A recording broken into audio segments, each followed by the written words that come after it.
Un homme ignore qu'en aidant une vieille dame, il révèle une fortune cachée de 1 million d'euros.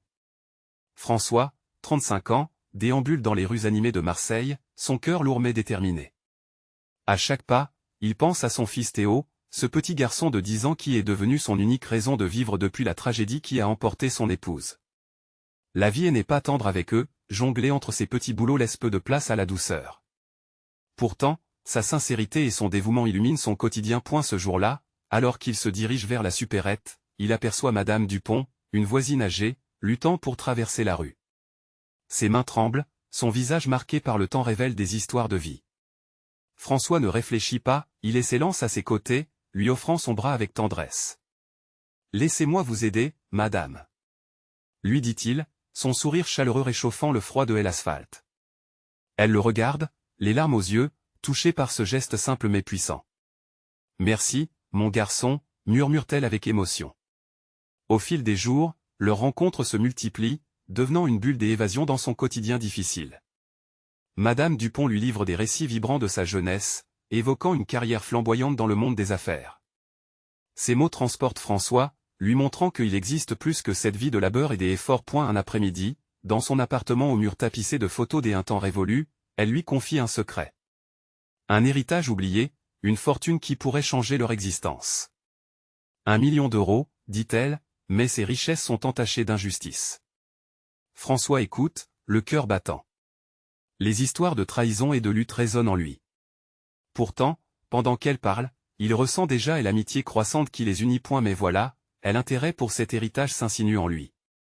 Peut-il vraiment se permettre de penser à cela, alors qu'il est là pour donner du réconfort à Madame Dupont?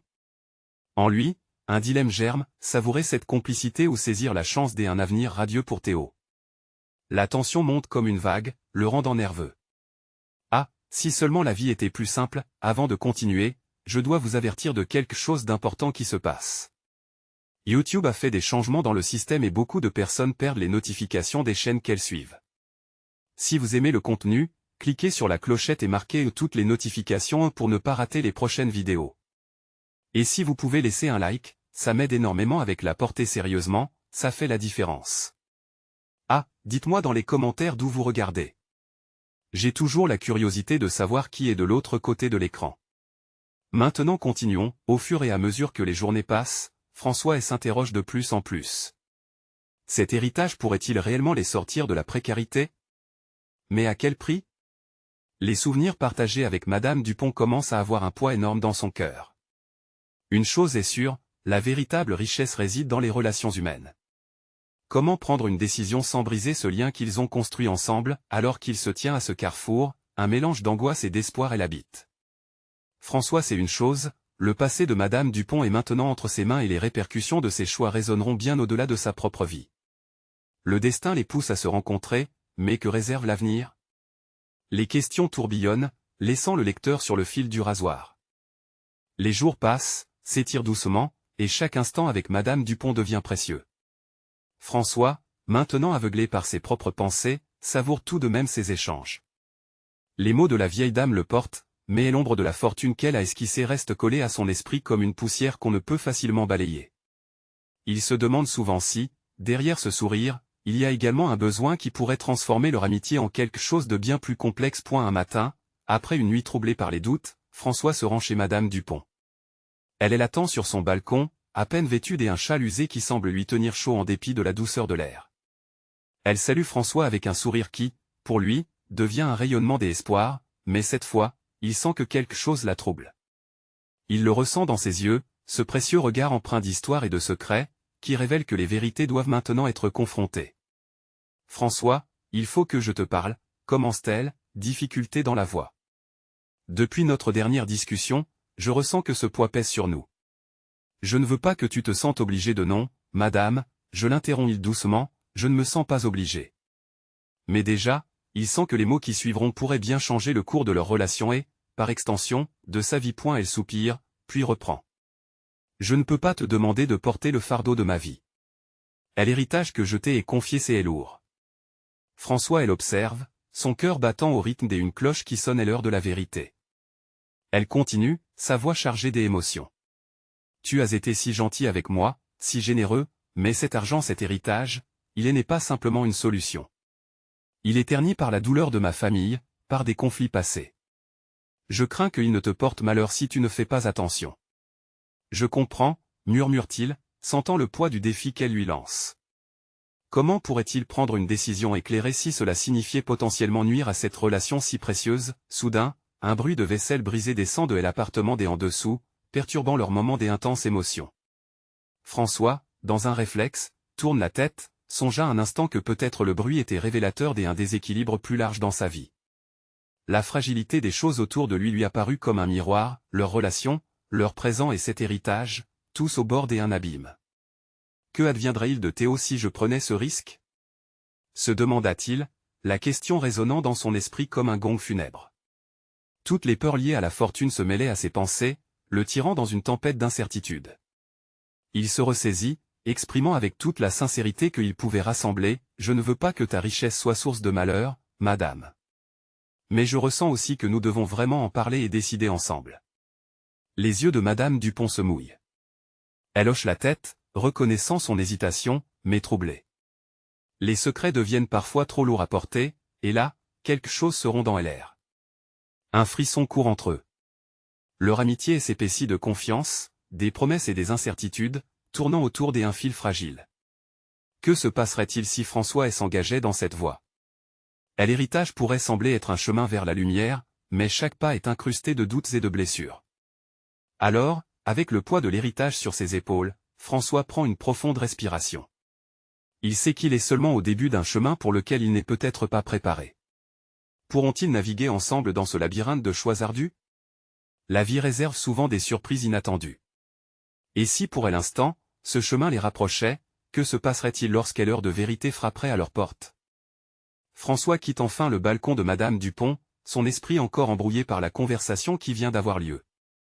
Les mots résonnent en lui, des échos d'inquiétude et de promesses s'entremêlant dans son cœur. Chaque pas qu'il fait sur le trottoir semble plus lourd que d'habitude, comme si la gravité avait mystérieusement augmenté. Il traverse le parc, un lieu qu'il aime tant pour son calme et son parfum de fleurs, mais cette fois, rien n'apaise son âme tourmentée. Point l'image de madame Dupont, avec son regard chargé d'expérience, elle obsède. Elle a raison, se dit-il, cet héritage qu'elle lui confie est bien plus qu'une simple somme d'argent. Peut-être représente-t-il l'amour, la tristesse et les conflits qui rongent tout ce qui l'entoure. Tout cela pèse sur les épaules de François comme un manteau humide dont il ne peut se défaire. Alors qu'il marche, il aperçoit Théo jouant avec d'autres enfants. Leur rire résonne autour de lui comme une mélodie prometteuse, une mélodie qu'il veut préserver. François ralentit, se perdant dans les souvenirs des instants partagés avec son fils, ses éclats de rire et son insouciance. Mais il sait que tout cela pourrait changer si décision précipitée était prise. Il s'assoit sur un banc, observant Théo, s'imaginant comment leur vie pourrait être différente si l'argent venait à entrer en jeu. Les bonbons, les jouets, et peut-être même un voyage en famille vers un monde dont ils n'ont jamais rêvé. « Qu'est-ce qu'on va faire, mon petit ?» se murmure-t-il, conscient que ses réflexions ne concernent pas seulement lui, mais aussi l'avenir de Théo. Et la pensée de devoir sacrifier leur amitié pour de l'argent le tord et l'estomac. Le bonheur d'aujourd'hui, le rire innocent de son fils, peuvent-ils vraiment être compensés par ce qu'une fortune pourrait apporter? François prend son téléphone, hésitant à appeler madame Dupont, mais finit par éteindre l'écran. Les mots lui manquent pour exprimer ce qu'il ressent. Un vent frais se lève, balayant le parc, comme une caresse que François reçoit comme un encouragement. Il réalise qu'il doit retourner chez madame Dupont, que pas un instant ne doit être perdu. Peut-être y a-t-il un chemin où les deux peuvent s'unir pour non seulement comprendre l'héritage, mais aussi rechercher une solution qui pourrait renforcer leur lien. Et elle se lève du banc et se dirige à nouveau vers l'appartement de la vieille dame. Chaque pas qu'il fait est désormais empreint de détermination. Il lui doit ceci, tant pour elle que pour lui-même. Peut-être, en révélant la douleur de son passé, ils trouveront ensemble une lumière, une voie nouvelle vers un avenir qu'il n'avait jamais imaginé. À l'approche de la porte, son cœur bat plus fort. Le moment de vérité arrive, mais cette fois-ci, ni la peur ni le doute ne l'accompagnent. Il se redresse, prêt à écouter, à partager, et surtout à trouver une voie vers un avenir qui pourrait transcender tout ce qu'ils ont connu jusqu'à présent. François frappe à la porte, et un souffle de 9 possibilités envahit son esprit. Quelle révélation les attend cette fois-ci? Quelles leçons leur réserve le destin?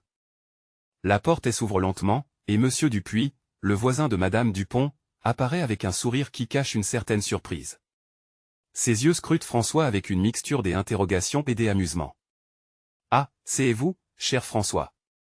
Madame Dupont vous attend. » François s'engouffre dans le hall, ressentant une chaleur familière et l'envahir. Les murs usés, remplis de souvenirs, semblent témoigner de toutes les rencontres qui se sont tenues ici. Chaque image accrochée lui rappelle le poids du temps, et aussi le poids de ses propres luttes, mais un nouveau sentiment de détermination et l'étreint. Il pousse la porte, et dans le salon lumineux, Madame Dupont est là, assise, entourée de livres et de tricots, une tasse de thé fumante à la main. Son visage, bien que marqué par les ans, rayonne d'une sagesse tranquille qui attire François. « Je suis contente que vous soyez revenu, François, dit-elle doucement, son regard perceptif s'accrochant à lui. Nous avons tant à discuter. L'héritage n'est pas seulement une question de chiffres, comme nous l'avons dit. » François prend place sur le petit canapé en face d'elle, les mains légèrement tremblantes. Ce moment est crucial, et pourtant, il ne trouve pas les mots. Madame Dupont sourit, comme si elle pressentait sa tourmente. « Vous vous inquiétez pour Théo, n'est-ce pas ?» Il hoche la tête, la voix sèche de mots refoulés. « J'y ai peur que cet héritage ne change rien de ce que nous sommes. Parfois, ce qui semble être une bénédiction peut en fait devenir un poids si nous ne savons pas l'utiliser. » Ses yeux s'adoucissent, puis elle ajoute, « L'argent ne définit pas l'amour, François. C'est ce que nous en faisons qui compte réellement. » La confrontation de ses peurs réveille en lui un élan de courage. Il prend une profonde respiration, cherchant la clarté. Il réalise qu'il doit saisir cette opportunité, non seulement pour lui, mais pour Théo, un futur où les choix faits aujourd'hui détermineront ce qu'ils deviendront demain. « Que dois-je savoir sur cet héritage, Madame Dupont ?» demande François, sa voix plus ferme qu'auparavant. Madame Dupont s'incline légèrement, comme si ces mots étaient bien plus lourds que le simple énoncé d'un montant. C'est une somme considérable, 1 million d'euros. En revanche, il y a une condition. Vous devez d'abord accepter de partager cet héritage avec la communauté. Surpris, François écarquille les yeux. 1 million d'euros ? L'ampleur de ce chiffre l'étourdit. Et pourtant, la notion de devoir le partager avec des autres lui semble juste. Les doutes et les craintes qui l'avaient affligé se battent avec une vague d'espoir. Je comprends. Mais comment ? Que dois-je faire exactement ? Ensemble, mon cher, ensemble. Nous pouvons créer quelque chose. Un projet pour les enfants du quartier peut-être ? Un centre pour leur offrir un soutien, des activités. L'idée commence à germer dans son esprit. François imagine Théo et ses amis, jouant dans un espace sûr, un lieu où leur innocence pourra s'épanouir, éclairée par un avenir épanoui. « Et si je ne le fais pas ?» demande-t-il, sa voix tremblante révélait un élan de vulnérabilité. Alors cet héritage pourrait se perdre dans le temps. Comme de nombreuses autres promesses non tenues, répond-elle, ses yeux affichant une compassion indéfectible. François se sent à la croisée des chemins, la peur de perdre ce qu'il a de plus précieux d'un côté, et la chance de construire un héritage, un vrai, de l'autre. Le choix se pose devant lui, et il se rend compte qu'il en crève d'envie, terrifié mais curieux des possibilités infinies. « Je veux réfléchir à tout cela », finit-il par dire, son cœur battant au rythme d'une nouvelle aventure. « Prenez votre temps, François.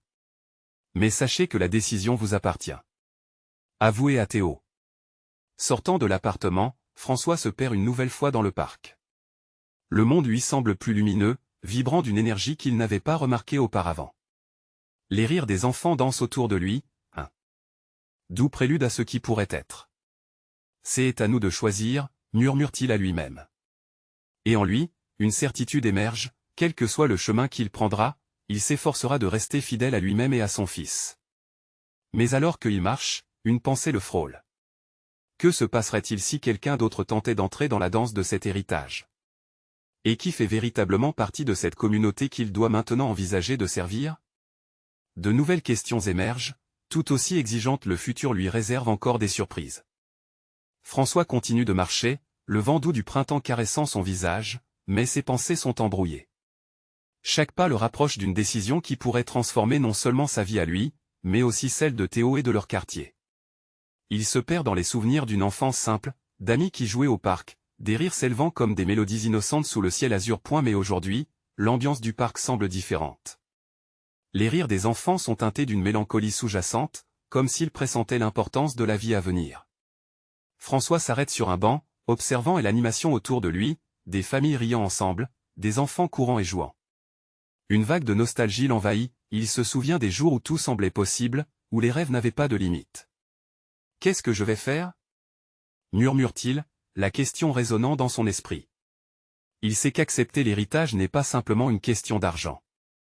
C'est un potentiel, une obligation envers ceux qui l'entourent, un appel à l'action qu'il ne peut ignorer. Une pensée lui traverse l'esprit, et si l'argent pouvait réellement faire une différence? Mais à quel prix? Son regard se pose sur un groupe d'enfants, riant aux éclats, jouant à un jeu de ballon. Théo n'est pas là, mais l'image de son fils souriant se dessine dans son esprit. Il veut tant qu'il grandisse dans un monde meilleur, un monde où chaque enfant a des chances égales. Le projet imaginé avec Madame Dupont commence à prendre forme. Pour la première fois, il entrevoit une lumière au bout du tunnel. Cela ne suffira pas, se dit-il. Il sait que le chemin vers la réalisation de ce projet sera parsemé d'embûches. Que dira la communauté? Seront-ils réceptifs à son initiative? Y aura-t-il des opposants? Les peurs s'entassent dans son cœur, mais un élan de détermination le pousse à envisager l'avenir différemment. Il décide alors de retourner voir Madame Dupont. Peut-être pourrait-elle l'aider à rassembler des gens, à discuter de la communauté. Chaque voix compte et l'unité pourrait sortir renforcée de leurs efforts. En se remémorant les histoires des autres entrepreneurs qui ont bâti des choses magnifiques à partir de rien, une force lui étreint la poitrine. Dès le retour chez lui, François prend le temps de s'asseoir avec Théo, le petit garçon songeur renversé en arrière sur le canapé. « Papa, tu penses à quoi ?» demande-t-il innocemment. François lui prend les mains. Il se rend compte à quel point chaque décision qu'il prendra maintenant représente non seulement son avenir, mais aussi celui de son fils. À l'avenir, Théo. À ce que nous pourrions faire ensemble pour les autres. Les yeux de Théo brillent d'un intérêt renouvelé. On va jouer avec les enfants? Peut-être quelque chose de plus grand, mon petit. Imagine un endroit où tous les enfants peuvent jouer, apprendre et grandir ensemble. La vision grandit et s'épanouit dans son esprit. L'excitation se mêle à l'appréhension, mais François sait qu'il doit faire le premier pas. Poussé par une nouvelle résolution, il commence à griffonner des idées sur un coin de la table, des projets de jeux, de classe, d'activités. Des rêves qui pourraient prendre forme s'il s'efforce d'y croire. Alors qu'il écrit, une question cruciale surgit, l'arrêtant dans son élan. Et si quelqu'un d'autre n'était pas d'accord? Quelqu'un qui voudrait s'approprier cet héritage à des fins personnelles plutôt que communautaires? Il frissonne à cette pensée. François n'a pas seulement 1 million d'euros à gérer, mais aussi les espoirs et les craintes d'une communauté. Il sait qu'il doit être préparé à tout. Tout commence ici, soupire-t-il, regardant par la fenêtre. Les enfants jouent encore et le soleil décline lentement à l'horizon. Une certitude grandit en lui, il doit se battre pour cette vision. La décision doit être prise. Que ferai-je? Alors que ces mots résonnent dans sa tête, il se rend compte que le chemin qui l'attend sera plein de découvertes, mais aussi de défis inattendus. Une aventure qui tout à coup prend le tournant qu'il n'avait pas anticipé. Il se lève, la détermination dans le cœur, prêt à confronter tout ce qui pourrait venir sur son chemin. Mais avant même qu'il ne sache ce qui l'attend, une ombre passe rapidement devant la fenêtre. Quelqu'un regarde. Que signifie cette apparition inattendue? François reste figé un instant, son cœur battant à tout rompre. L'ombre qu'il a aperçue a fugacement disparu, mais son esprit reste en alerte. Qui peut bien être là, profitant de son moment de solitude? Était-ce le reflet de son inquiétude ou une présence réelle? Le souffle court, il s'approche doucement de la fenêtre, ses mains tremblantes sur le bord du cadre en bois. Et elle scrute la rue, mais tout semble tranquille.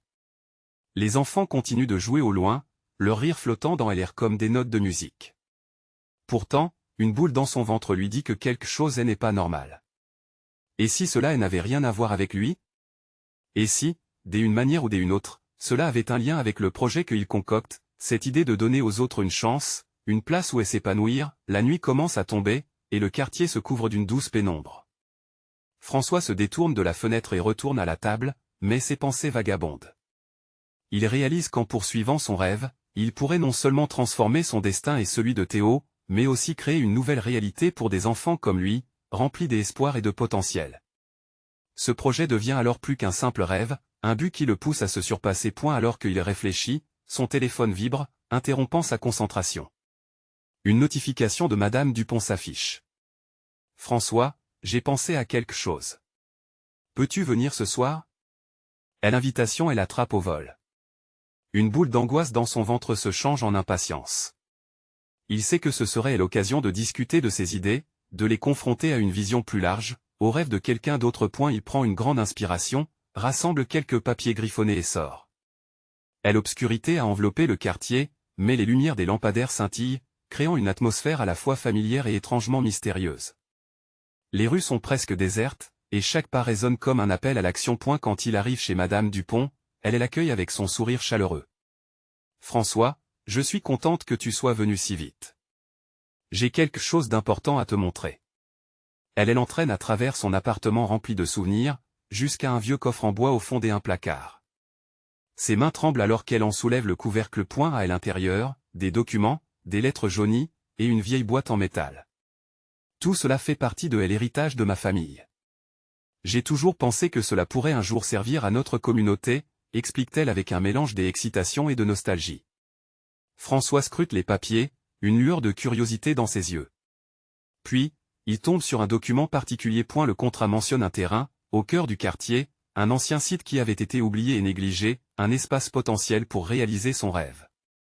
Mais au-delà de cela, des chiffres. Des montants impressionnants, ostensiblement liés à une fortune que même Madame Dupont semblait avoir négligée. Ce terrain il est à nous, mais il a aussi de la valeur marchande. Si nous voulons vraiment faire quelque chose, nous pouvons utiliser tout cela pour démarrer le projet, dit-elle, son regard rivé sur lui. Le sang de François bourdonne dans ses oreilles. Cette chance inespérée pourrait être la clé. Le million d'euros n'est pas seulement une somme, c'est un potentiel pour donner vie à leur rêve, mais aussi un fardeau qu'ils doivent partager. Mais alors qu'il réfléchit, une pensée l'assaillit, et si ce même million attirait l'attention de ceux qui ne veulent que s'enrichir sans l'âme du projet, François regarde Madame Dupont, une étincelle d'espoir et d'inquiétude dans ses yeux. Cela signifie que nous ne sommes pas seuls dans cette aventure. Mais es-tu prête à affronter ce qui pourrait venir? Elle lui répond, la sincérité dans la voix, François, ensemble, nous pouvons changer la donne. Mais il faudra naviguer avec prudence. Leurs regards se croisent, témoignant d'un pacte tacite, d'un engagement à se battre pour cette vision qui les unit. Alors qu'ils se plongent dans les détails, la porte se met à grincer, et une silhouette apparaît dans l'ombre, observant que se passe-t-il maintenant? Qui a surpris ce moment de révélation? François se fige, les yeux rivés sur la silhouette qui se dessine dans l'obscurité de l'entrée. Son cœur bat plus vite, comme un tambour de guerre, tandis que l'atmosphère se charge d'une tension palpable. La figure s'avance lentement, à contre-jour de la lumière tamisée de l'appartement. Enfin, il reconnaît Roger, un voisin du bâtiment, connu pour être souvent dans les parages, observant d'un œil curieux. « Je ne voulais pas déranger », murmure Roger, un sourire malicieux aux lèvres.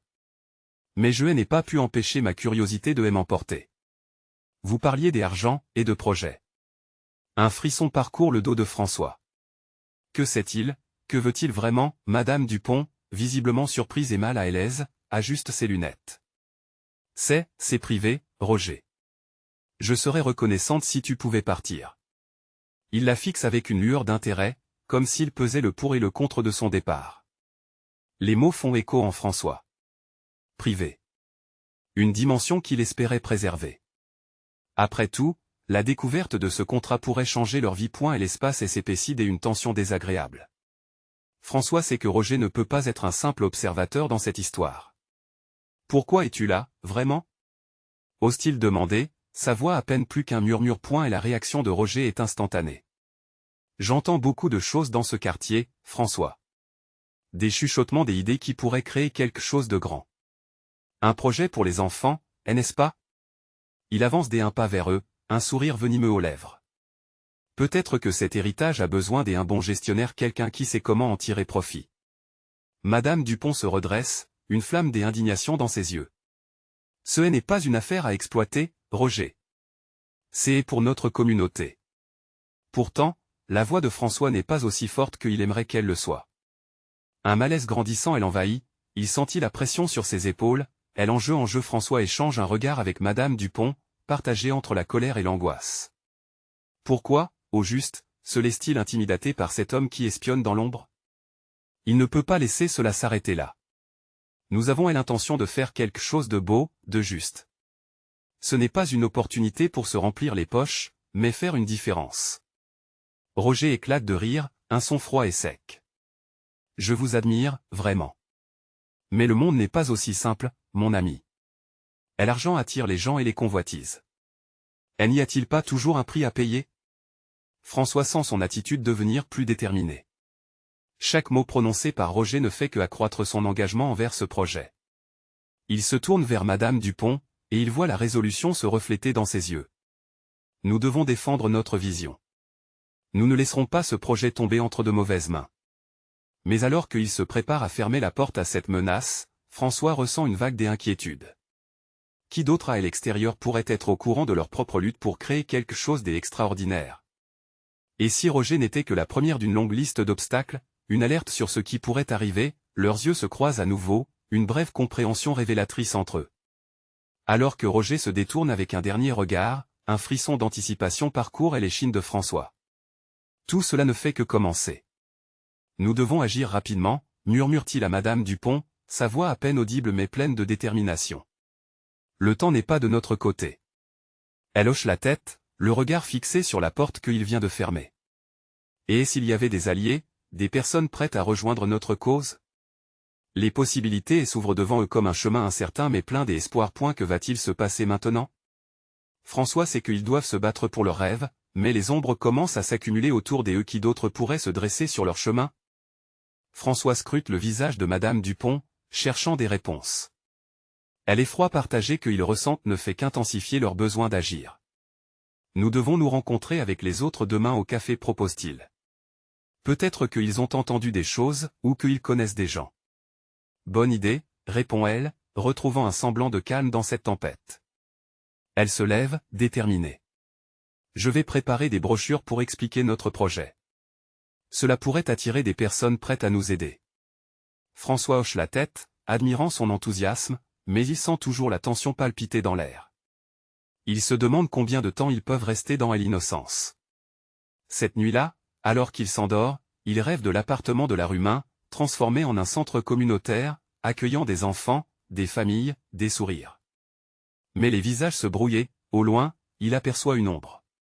Une silhouette familière, toujours là, observant et attendant. Le lendemain matin, la lumière du jour n'apporte pas le réconfort qu'il espérait.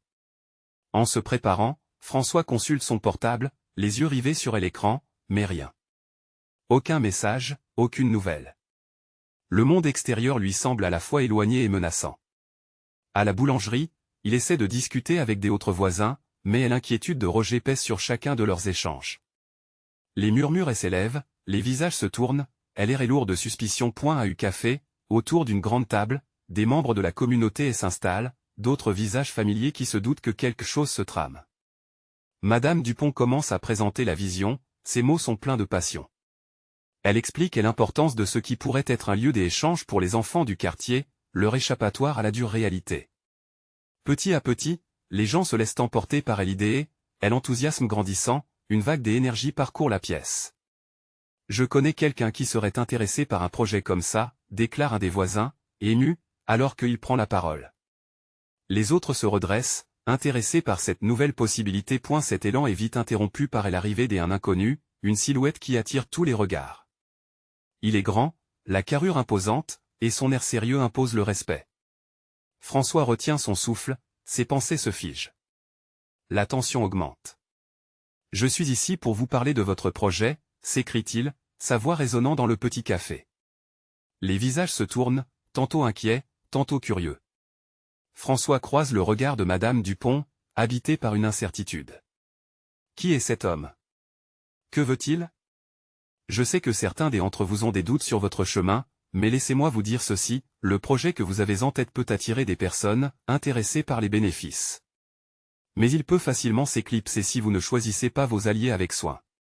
François fronce les sourcils, alarmé par ces propos. Ce n'est plus Roger qui se cache dans l'obscurité, mais cette voix forte qui menace de les entraîner vers une voie incertaine.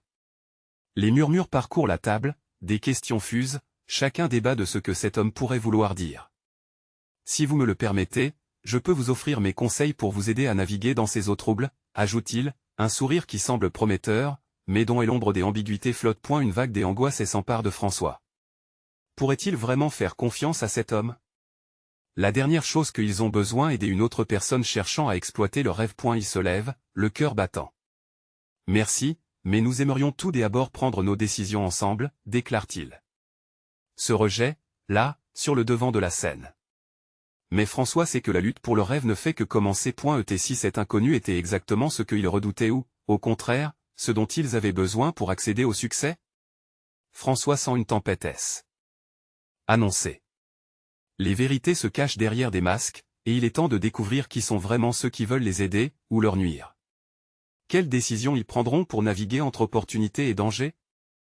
L'ambiance dans le café est devenue électrique. Les murmures s'intensifient, les voix s'entremêlent dans une cacophonie de doutes et de craintes.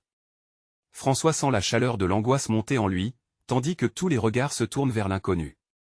Qui est cet homme? Quelle est son intention réelle? Écoutez, je ne veux pas que vous pensiez que je suis ici pour vous menacer, poursuit-il, son ton adoucissant légèrement. Je veux simplement vous alerter. Le quartier est déjà sous pression, et ceux qui rêvent d'un changement pourraient se retrouver à la merci de ceux qui ont d'autres projets. Madame Dupont, d'un geste décidé, prend la parole. Nous avons tous conscience des risques, et c'est justement parce que nous les connaissons que nous avons décidé de nous unir. Nous ne cherchons pas à nous laisser intimider. Sa voix résonne avec une force inattendue, et ça fait écho dans le cœur de François. Elle admire son courage, mais l'inquiétude ne le quitte pas. Qui se cache derrière ces belles paroles? L'homme sourit de manière énigmatique, mais François peut voir un éclat d'intérêt dans ses yeux. C'est troublant. Très bien, répond l'inconnu, comme s'il acceptait leur défi. Je m'appelle Clément. Je suis un homme du quartier et j'y ai vu trop de projets échouer à cause d'un manque de préparation. Je veux vous aider à éviter ces pièges. François échange un regard avec Madame Dupont. Ils se comprennent. Ce n'est pas le moment de se laisser embrigader par des promesses. Mais une partie de lui est curieuse. Que sait-il réellement? Que peut-il offrir? Nous aimerions entendre plus sur votre projet, Clément, dit François, feignant un intérêt. Que proposez-vous exactement? L'inconnu s'avance lentement, comme s'il pesait chaque mot. D'abord, attirez les bonnes personnes autour de vous. Ce projet doit devenir une opportunité pour des individus qui souhaitent réellement contribuer, pas à ceux qui veulent s'approprier vos idées. Ensuite, mettez les cartes sur table. La confiance se construit sur des expériences partagées. Une voix au fond du café s'élève. Et comment savons-nous que nous pouvons te faire confiance? Un homme au visage marqué, aux mains usées, scrute Clément avec méfiance. Une très bonne question, répond Clément. La confiance se gagne. Mais sachez que je ne suis pas seul.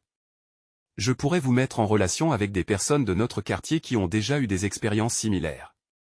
Des témoignages sincères. François sent la tension dans l'air s'alléger un peu. Si Clément peut les relier à des autres, peut-être que leur rêve peut réellement prendre forme. Cependant, la voix de Roger résonne derrière lui, pleine d'avertissements. Est-ce que l'aventure de leur projet devrait vraiment commencer avec un homme mystérieux dont les intentions restent obscures? Nous discuterons, conclut François, déterminé à garder la porte ouverte. Mais pour l'instant, concentrons-nous sur notre vision. Nous avons besoin d'un endroit où faire grandir notre communauté, pas seulement en quête de profit. Clément hoche la tête, respectueux mais calculateur. Je serai là, dit-il, avant de se détourner et de quitter le café. L'atmosphère oublie un instant son angoisse, mais la question reste, était-ce la dernière fois qu'ils avaient vu Clément, ou le début d'une relation ténébreuse? Alors que les discussions reprennent, François ne peut s'empêcher de se demander ce qu'il a vraiment déclenché. Un frisson d'anticipation court le long de son échine. Ce qu'ils ne savent pas encore, c'est que derrière ce projet se cache une histoire bien plus grande que tous leurs rêves. Est-ce que leur communauté pourrait en émerger encore plus forte, ou seront-ils pris dans une toile des araignées dont ils ne sortiront jamais? François, le cœur battant la chamade, se tenait devant le grand bâtiment ancien, l'ancien centre communautaire qui avait vu des jours meilleurs. Il avait réuni tout le monde ce matin-là. Sa voix tremblait légèrement, mais l'émotion était palpable. Il jouait sa dernière carte. Merci d'être venu, commence-t-il, ces mots se frayant un chemin au milieu des murmures. Parmi nous, il y a une chance de changer les choses. Madame Dupont et moi avons un plan. Une opportunité incroyable pour notre quartier. Les regards illuminés par la curiosité se posaient sur lui. Il pouvait sentir l'énergie dans la pièce, et cela le remplissait d'espoir. Mais il savait très bien que cette bulle d'enthousiasme risquait d'éclater. Le souvenir de Clément et de sa proposition hantait son esprit. Les doutes affluaient, tout comme l'éventualité que des forces extérieures puissent tenter de détruire ce qu'ils envisageaient. Madame Dupont, à ses côtés, prit la parole, répétant son message de confiance en la communauté. Elle invita tout le monde à partager leurs histoires, leurs idées. Les mots germaient comme des graines, poussant lentement mais sûrement. À mesure qu'il parlait, le mur qui sépare les gens s'effritait, et l'harmonie s'installait, tel un souffle d'unité. Nous avons eu l'occasion de créer un espace essentiel pour les enfants, pour le quartier, dit-elle, les larmes aux yeux. C'était une promesse, un rêve commun. François était là, les épaules droites, prêt à mener ce combat. Les discussions effervescentes perméaient l'air. Les anciens, les jeunes s'associaient lentement, conscience aiguë que le véritable héritage était de créer quelque chose de durable. Cela réchauffait le cœur de François, malgré l'ombre de la menace. Clément et Roger n'étaient pas loin, tout comme une inquiétude sourde qui planait sur cette ambition. Soudain, le passage des rires et des échanges fut interrompu par une voix familière hélas. C'était Roger, qui entra dans la salle, bousculant une poignée de chaises. Tous les regards se tournèrent vers lui, comme attirés par un aimant. « Je ne pouvais pas vous laisser faire ça », lança-t-il, sa voix pleine de défi. « Je vous ai prévenu. Cet héritage, c'est une illusion. » La tension monta d'un cran. François sentit la colère de ses camarades. Madame Dupont, avec sagesse, intervint, expliquant que tous avaient le droit de faire entendre leur voix, mais que la peur ne devait pas étouffer l'espoir. Le groupe s'est alors organisé, des voix s'élevant en son faveur. Il lui fallait prendre une décision. La constante cité des doutes l'étouffait, mais il savait qu'il devait rester ferme. Une âme vive s'éveilla en lui, poussant des mots au-delà de son hésitation. « Venez avec nous, Roger. Vous pouvez changer si vous le souhaitez. » Surpris, Roger se figea. Une tension palpable, puis le silence s'installa. François continua avec conviction, « Si nous restons unis, nous pourrons construire quelque chose de beau. Pas pour nous, mais pour le quartier, pour les enfants. Voulez-vous vraiment rester en dehors de cette histoire ?» Les murmures s'éteignirent, remplacés par le souffle du changement qui se faisait sentir dans l'air. Roger, examine-les. Les visages de ses voisins brillaient de détermination. Un léger tremblement traversa son corps, puis, à sa grande surprise, il se laissa finalement emporter par l'énergie de la foule. « Peut-être que vous avez raison. » Le murmure des espoirs ravivés s'éleva dans la pièce, comme une mélodie douce. C'était le moment clé, celui que François avait espéré. Une lumière, une promesse. Ils commencèrent à travailler ensemble, avec le soutien de tous, s'appuyant sur des fondations solides. Le projet avança, les travaux furent entamés, et peu à peu, ils virent le rêve se concrétiser. Ce centre allait devenir un havre pour les enfants, un lieu où grandir, apprendre, rire, et découvrir. Les rires résonnèrent à nouveau dans le quartier, mais plus que cela, ils renforcèrent leurs liens. Les jours et les mois passèrent. Et François, entouré de Madame Dupont, de Théo et de nombreux amis, observait le coin de rue qui leur avait semblé si sombre. Aujourd'hui, il brillait d'une lumière éclatante. Quand il fermait les yeux, il se revoyait dans cette petite rue, reconnaissant le chemin parcouru. Alors qu'il se tenait là, il comprit que la vraie richesse venait de là où ils avaient commencé, est l'amour, la communauté et l'unité. C'était un héritage vivifiant. Mais alors qu'il partageait ce moment, une question le frappa. Que se passerait-il si la menace refaisait surface? Les murmures de Roger, ceux de Clément, résonnaient encore. Mais cette pensée ne l'épouvantait plus. François sourit, prêt à défier l'avenir. C'était cela, leur force, les liens tissés, le soutien mutuel, et l'espoir inébranlable. Les obstacles seraient nombreux, mais ils savaient qu'ensemble, ils seraient invincibles. Il avait fait le choix de la lumière, celui qui éclairait les chemins dérobés, et il savait que ce ne serait jamais la fin. Chaque jour apportait son lot de défis, mais également de promesses. Le véritable héritage était là dans leur cœur qu'ils avaient su rassembler. Était chacun dessus à cet instant précis que leur histoire ne faisait que commencer. Alors, chers amis, ne laissez pas l'incertitude vous arrêter. Rejoignez cette aventure et construisons ensemble un futur brillant, plein d'espoir. Vous devez vous abonner maintenant. Ne manquez pas les prochaines histoires exclusives qui pourraient changer votre vie. Laissez un like maintenant pour nourrir l'algorithme et faire briller la communauté. Commentez vos réactions, vos pensées et vos théories sur cette fin, c'est le moment de s'exprimer. N'attendez pas une seconde de plus pour partager instantanément cette vidéo avec au moins 5 amis qui ont besoin de voir cette conclusion. Montrez votre soutien. Chaque voix compte, et ensemble, nous pouvons faire grandir cette communauté.